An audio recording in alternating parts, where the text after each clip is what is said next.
नमस्कार, मालवणी लाईफस्टाईल या माझ्या चॅनलमध्ये तुमचं खूप स्वागत आहे। आज आपण बनवणार केसांसाठी खूपच गुणकारी असणारं पारंपरिक पद्धतीचं हर्बल हेअर ऑइल। हे तेल बनवायला खूपच सोपं आहे आणि यासाठी लागणारं साहित्यही आपल्याला सहज उपलब्ध होतं। या तेलामुळे आपल्या केसांच्या बऱ्याच समस्या दूर होतात। चला तर मग आता आपण हे तेल बनवायला घेऊया। त्यासाठी मी इथे जास्वंदीची फुलं घेतलेली आहेत। जास्वंदीची फुलं जी असतात त्याच्यामुळे आपली केसांची गळती कमी होते, केसांची वाढ होती चांगल्या प्रकारे आणि केसांच्या मुळांना रक्तपुरवठा पण खूप चांगल्या प्रकारे व्हायला लागतो। इथे जास्वंदीची फुलं आणि पानं पण मी घेतलेली आहेत। पानांचा पण खूप चांगल्या प्रकारे उपयोग होतो केसांच्या वाढीसाठी। तसेच मुख्य जो आहे तो आवळा। आवळा इथे मी 4 ते 5 आवळे घेतलेले आहेत। त्याच्या आवळ्यामध्ये मुख्य म्हणजे व्हिटॅमिन सी भरपूर प्रमाणात असतं आणि ई व्हिटॅमिन, त्याच्यामुळे केस नॅचरली काळे राहण्यास खूप मदत होते। आपले केस वाढतात भरपूर प्रमाणात आणि केसांची गळती पण कमी होते त्याच्यामुळे। त्याच्यानंतर कढीपत्त्याची जी पानं घेतलेली आहेत, ते कढीपत्त्याच्या पानांमुळे सुद्धा केसांच्या वाढीसाठी मदत होते। त्याच्यानंतर इथे भृंगराज आहे, भृंगराजची पानं, भृंगराज म्हणजे माका किंवा मेका म्हणतात, त्याची पानं मी इथे घेतलेली आहेत। त्याच्यामुळे केस तुटत नाहीत, केस निरोगी होतात, केसांना खोलवर पोषण मिळतं, केस जाड, सुंदर आणि घनदाट असे बनतात। त्याच्यानंतर मेथीचे दाणे घेतले आहेत, त्याच्यामुळे पण केसाच्या वाढीला मदत होते। हे जे आहे ते ॲलोवेरा म्हणजे कोरफड, कोरफडीमुळे मुख्य म्हणजे काय आहे ते केस स्मूथ राहतात, मऊ होतात आणि डॅन्ड्रफ जो आहे आपला तो कमी होतो बऱ्याच प्रमाणात। इथे घेतले आहेत ब्राह्मीची पानं आहेत। ब्राह्मीच्या पानांमुळे केसांच्या वाढीला मदत होते आणि केस गळणं पण खूप कमी होतं आणि नॅचरली केसांना डोकं आपलं शांत आणि थंड राहण्यासाठी ब्राह्मीचा वापर केला जातो। आणि इथे आहे ते तेल घेतले मी, खोबरेल तेल, साधारण पाव लिटर, 1 पेलावरून पाव लिटर खोबरेल तेल वापरले। आवळ्याचे जे आहेत ते तुकडे करून मी सगळं मिक्सरला लावून बारीक करून पेस्ट करून घेणार आहे। आवळा आपल्या शरीरासाठी खूपच एक औषधी असा आहे, तर त्याच्यामध्ये आवळा खाण्यासाठी पण खूप चांगला असतो। आवळ्याच्या आता मी फोडी करून घेतल्या, तर कढीपत्त्याची पानं घालून घेते। त्याच्यानंतर जास्वंदीची पानं आहेत, त्याचे तुकडे करून, ब्राह्मीचं आहे, ब्राह्मी पण तोडून तुकडे करून टाकते, त्याची पेस्टच बनवायची आपल्याला। मेथीचे दाणे, कोरफड आहे, कोरफडीचे तुकडे करते, भृंगराजची पानं घेतली तिथे आणि जास्वंदीची फुलं। जास्वंदीची फुलं घेताना जो हिरवा देठ असतो तो काढून टाकायचा। हे सगळं आता मिक्सरमध्ये मी पेस्ट करून घेणार आहे। अशा प्रकारे मी पेस्ट करून घेतली आहे। जर समजा वाटलं जात नसेल मिक्सरमधून तर थोडंसं तेल घातलात खोबरेल तरी चालतं त्याच्यात ॲडिशनल, पण पाण्याचा वापर मात्र अजिबात करू नका याच्यात। हे आता खोबरेल तेल तापत ठेवलेलं आहे। तेल केसांच्या वाढीसाठी मुख्य आवश्यक असा घटक आहे।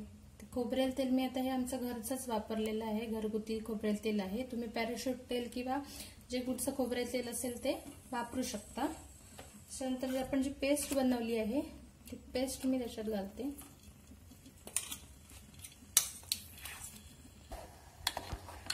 इथे सगळी पेस्ट घालून घेतलेली आहे आणि गॅस जो आहे फ्लेम गॅसची ती एकदम मंद ठेवलेली आहे, कारण जर मोठी फ्लेम ठेवली गॅसची तर सगळं तेल जे आहे तेलातील आपली जी पेस्ट आहे ती जळून तेल काळं होणार आणि मुख्य म्हणजे त्याच्यामध्ये जे घटक आहेत पोषक असे ते सगळे निघून जातात त्याच्यातले जळल्यामुळे।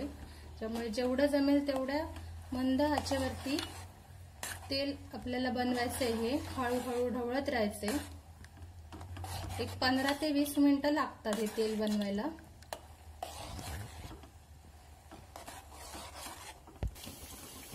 तेल आता उकळायला लागलेलं आहे। मी आता ह्याच्यात अजिबात वाटताना पाणी घातलेलं नाही, पाण्याचा वापर केलेला नाही, त्याच्यामुळे जास्त वेळ लागत नाही, पण पाणी घातलं की जरा वेळ लागतो. ते पाणी सगळं निघून झालं त्यातील, म्हणून वाटताना पाणी अजिबात घालायचं नाही. तुम्ही एक वेळ तेल वापरलात तर चालतं त्याच्यात. आणि सगळे जे घटक आहेत ते नॅचरल स्वरूपात घेतलेले आहेत, म्हणजे फुलं, पानं, आवळा वगैरे.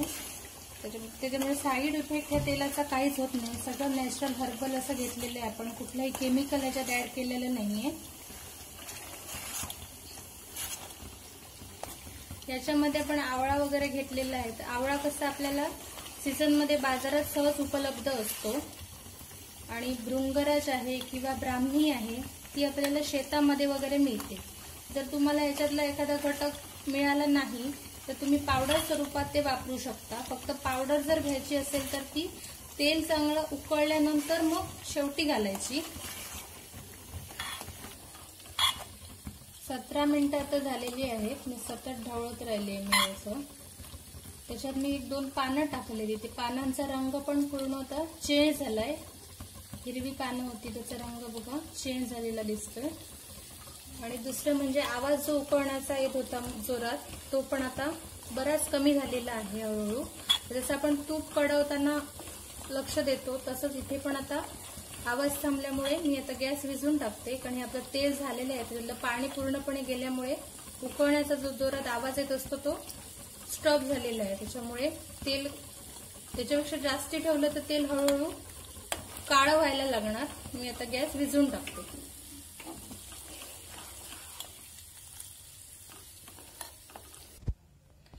आता हे जे तेल आहे ते पूर्ण थंडगार झालं, रूम टेम्परेचरला आलं की एका कॉटनच्या कपड्यामध्ये वस्त्रगाळ करून घ्यायचंय.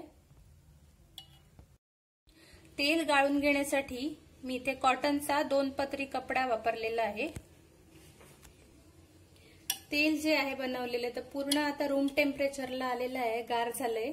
तर आता मी ते या कपड्यातून गाळून घेते.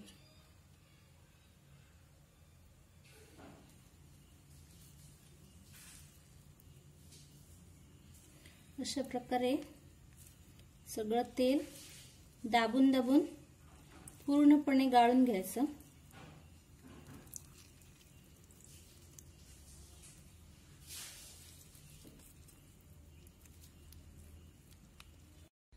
आपलं तेल आता गाळून झालेलं आहे. तुम्ही बघू शकता या तेलाचा कलर किती नॅचरल राहिलाय, तो अजिबात काळा झालेला नाहीये. आपलं केसांसाठी गुणकारी असलेलं हे पारंपरिक पद्धतीने बनवलेलं हर्बल हेअर ऑइल आता तयार आहे. हे तेल आपल्या केसांसाठी खरंच खूप लाभदायक आहे. यामुळे केस सुंदर निरोगी होतात, त्यांच्या वाढीसाठी पण खूप मदत होते. आणि हे तेल तुम्ही घरी सुद्धा बनवून बघा. हा व्हिडिओ कसा वाटला हे मला कमेंट करून नक्की कळवा.